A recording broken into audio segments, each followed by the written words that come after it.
నువ్వు ఒంటరిగా ఉన్నప్పుడు నీ మైండ్ ఏ విధముగా ఉన్నది, నీ మనసు ఏ విధముగా ఉన్నది? Please check your thoughts.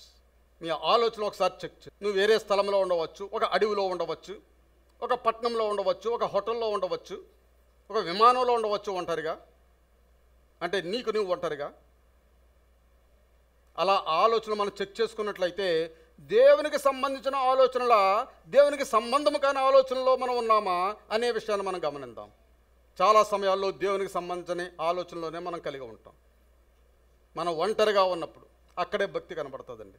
సంఘంలో భక్తి ఏం కనబడదు.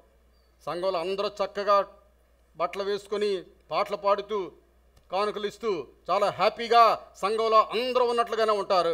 But when you are in solitude, నువ్వు ఒంటరిగా ఉన్నప్పుడు నువ్వు ఎటువంటి భక్తుడివో అది నీకు అర్థమవుతుంది, అది దేవునికి అర్థమవుతుంది, ఎవరికి అర్థం కాదు. Please think about yours. మీ గురించి మీరు ఆలోచన చేసుకోండి.